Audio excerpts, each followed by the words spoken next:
three. Welcome, everybody, to GZ Truth News. It is July 23rd, 2023. We have a very special guest on today's show.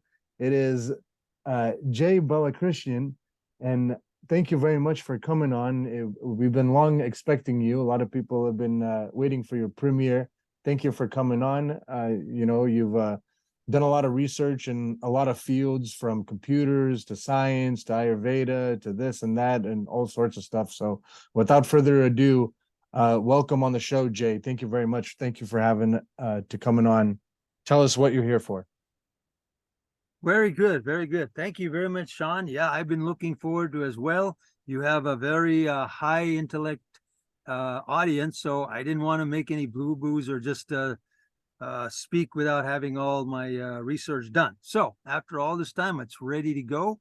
And I'm here to answer your questions. If you want me to introduce myself, my father was from India and my mother's from Indiana. I was born in Los Angeles, but I lived about after the first 4 years in this country, I lived another 7 in India, came back for 3 years, went back for another 5, 6 years, finished high school and came back to the U.S.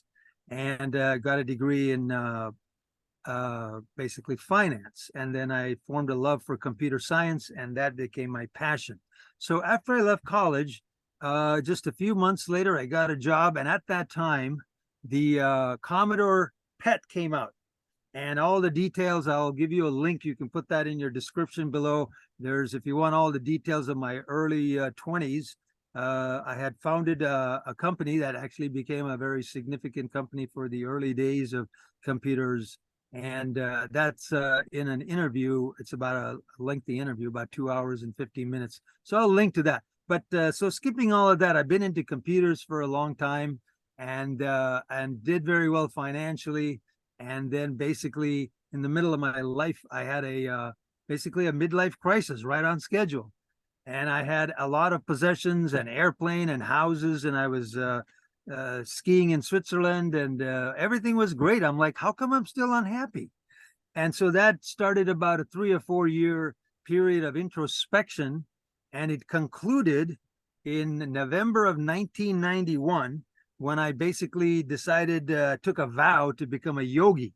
I found there were 2 people that influenced me to change my life.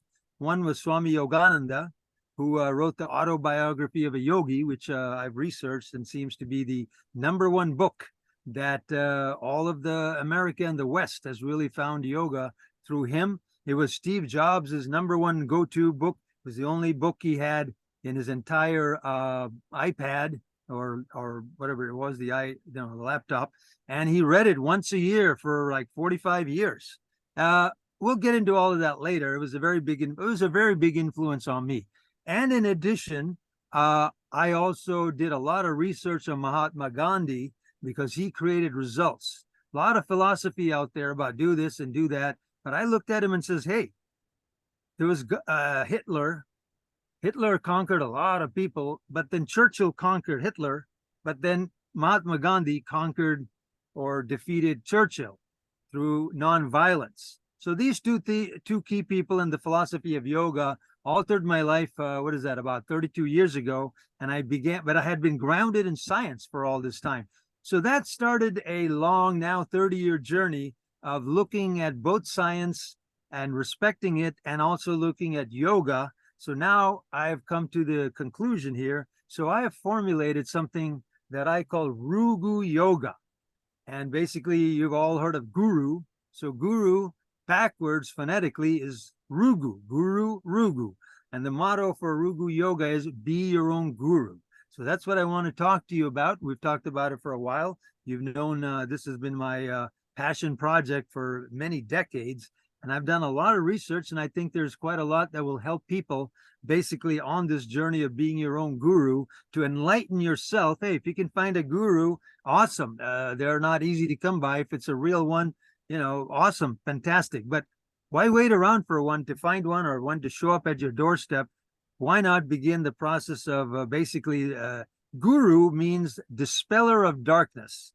And so basically the darkness is talking about ignorance. So I've never had a guru. I'd love to find one. So I've had to be my own guru for all these 30 years. And so I thought I would pass on what I've learned, how to do it, keeping it all basically. So Rugu basically means uniting Western science with Eastern yoga using the common language, which is numbers and mathematics. Most people are not that familiar with the depth of Indian Vedic culture and philosophy.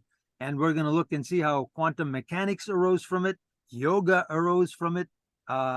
It's influenced a great number. I just found out that Will Smith is a big fan of, and he's got a beautiful understanding of Bhagavad Gita. So we can get into all of this, but in summary, Rugu Yoga is uniting science and yoga, and each of them have their strengths and weaknesses. As Mahatma Gandhi said, religion without science is blind, science without religion is lame. So I want to tell you and your audience what I've learned that each of them have, that science does not explain everything.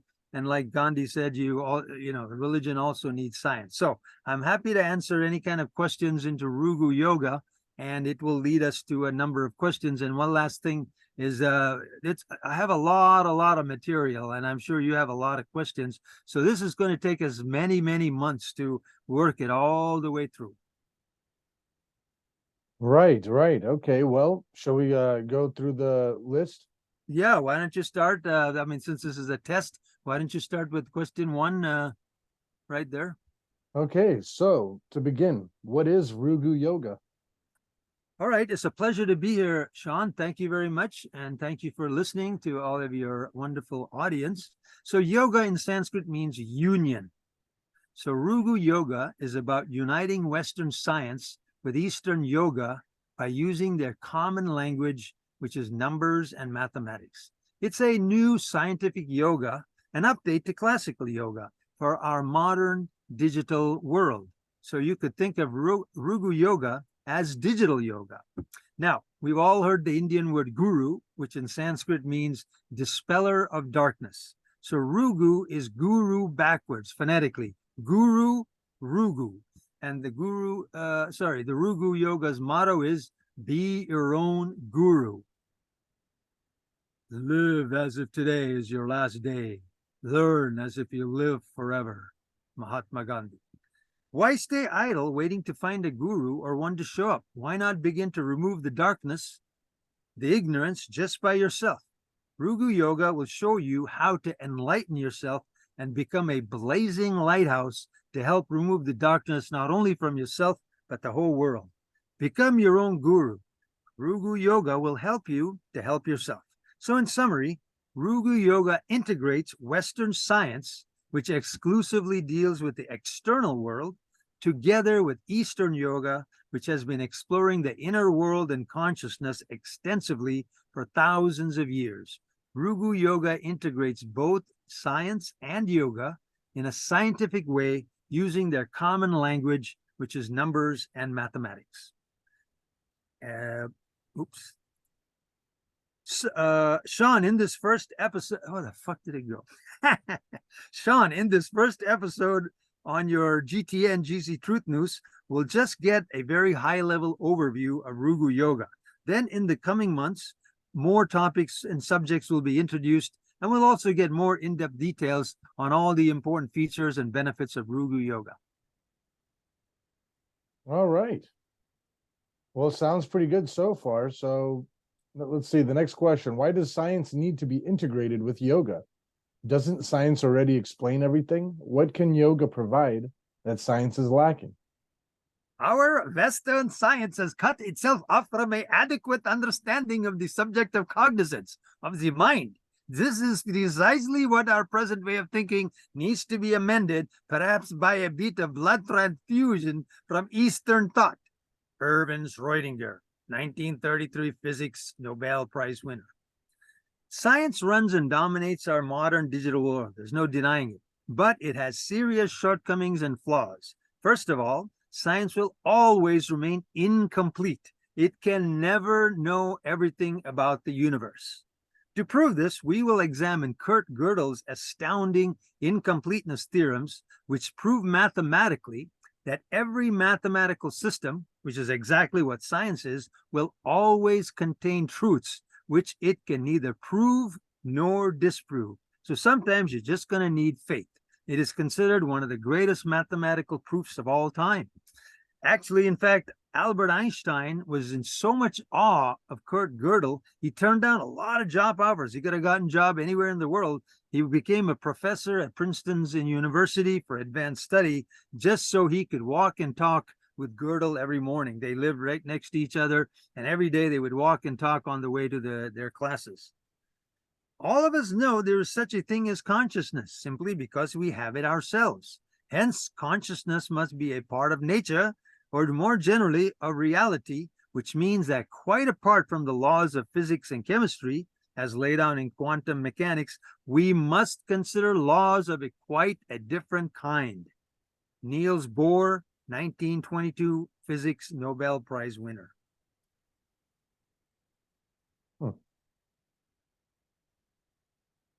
Oh, wait, there's more. Shit.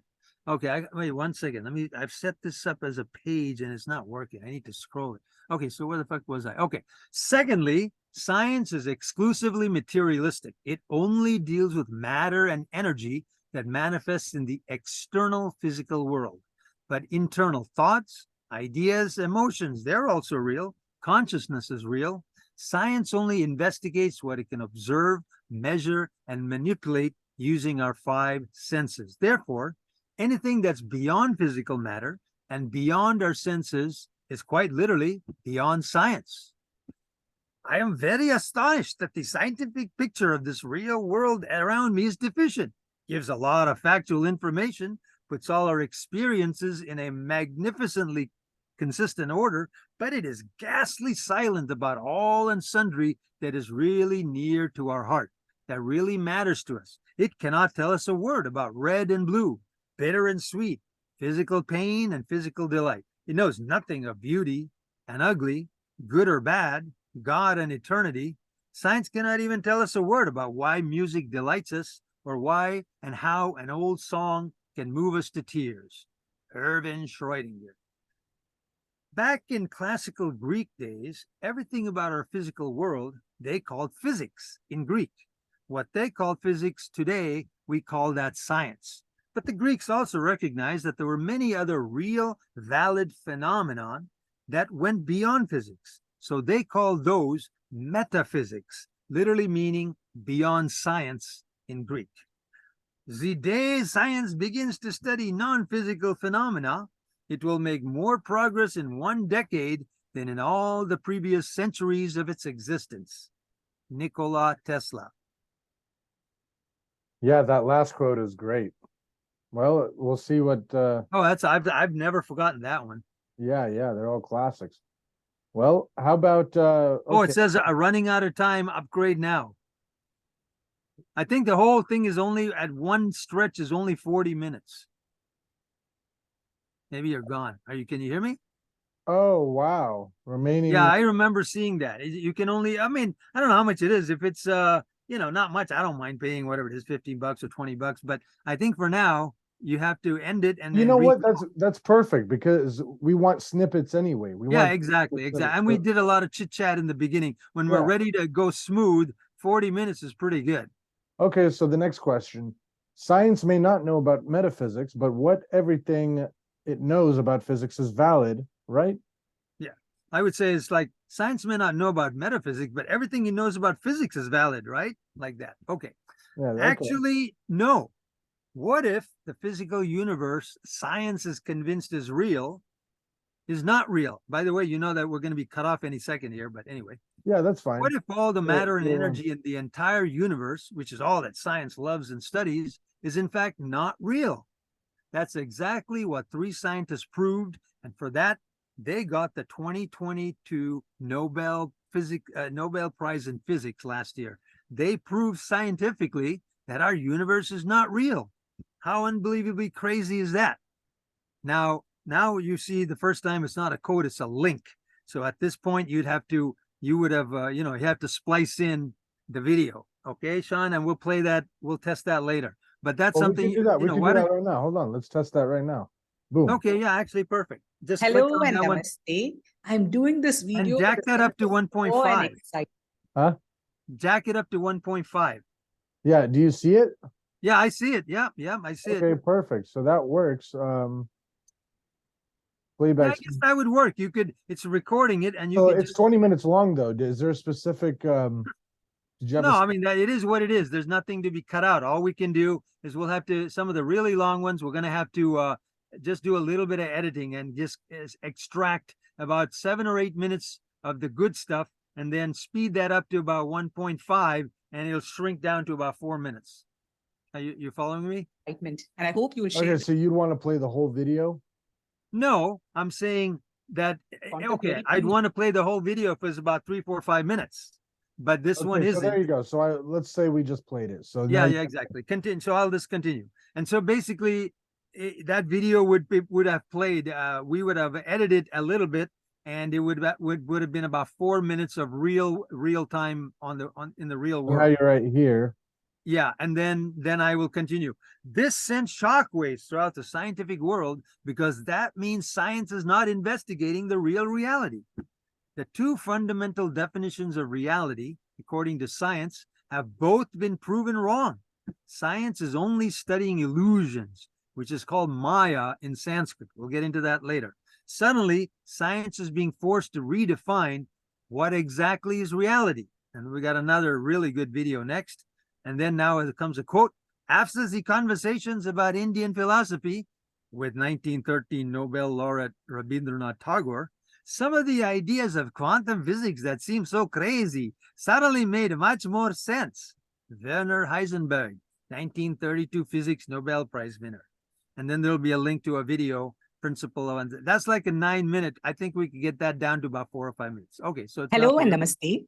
What exactly does Okay. okay, now it's time for your next question. So you're I saying can number the science only questions. studies physics, therefore it knows nothing about metaphysics? Whether you can observe a thing or not depends on the theory which you use. It is the theory which decides what can be observed. Albert Einstein, 1921 physics Nobel Prize winner. Yeah, so far. But now science is undergoing a radical once-in-a-century revolution, just like what quantum physics unleashed in the early 1900s. And then we'll do the science. You can click that if you want. Scientists show future events. Just click that.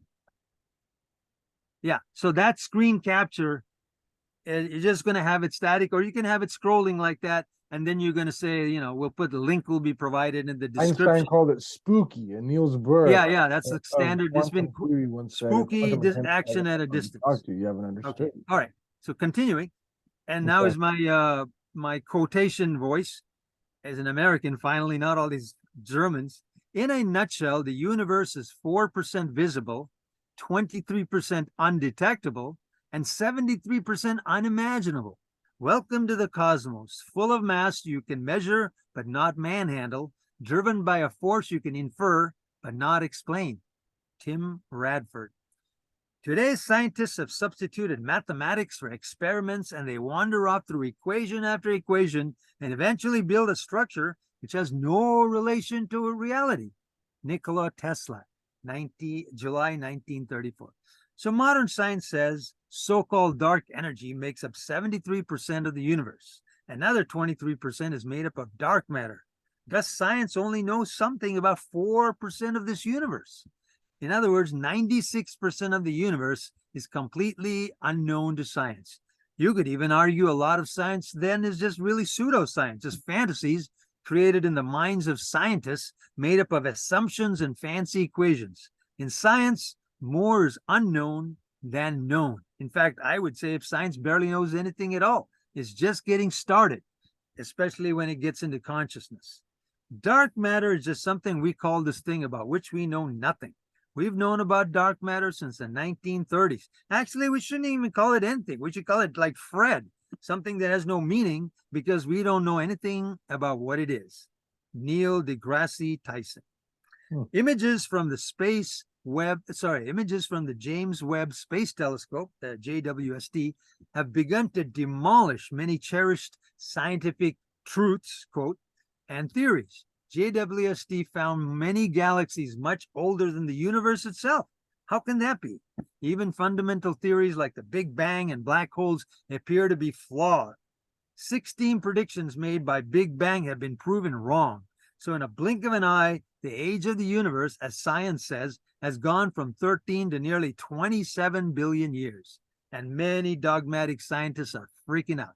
Furthermore, science has now been forced by quantum mechanics through repeated experiments to accept that human consciousness is a fundamental requirement to manifest reality anywhere in our universe. And then you got that little article there, or it might be a video. You still with me? Okay, cool. Mhm. Talking about this Yeah, one right here. Reality Yeah, doesn't yeah, exist yeah. until we measure it. Yeah, these are all just, this is like I talk a little bit and then I show you the evidence. Yep. Continuing. Niels Bohr, Dane. I can't do a Danish accent, not that I can even do a German accent, but when we measure something, we are forcing an undetermined, undefined world to assume an experimental value. We are not measuring the world, we are creating it. Niels Bohr. So then what does science have to say about consciousness? Nothing. Science has no answers because consciousness is a metaphysical, consciousness is metaphysical, beyond physical, beyond our five senses. So studying it has been taboo, a forbidden subject in science. In fact, science calls consciousness the hard problem. But finally now, science can no longer ignore it or ridicule it or forbid it. Meanwhile, consciousness has been at the core of study and introspection by yogis in India for many thousands of years. While science restricts itself to the sensory outer world, yoga explores within into the non-sensory inner world. So yoga has much to say about consciousness. What do you mean Ruga is digital yoga? Well, over the coming months, Sean, Rugu Yoga will introduce an important new concept called digitalism.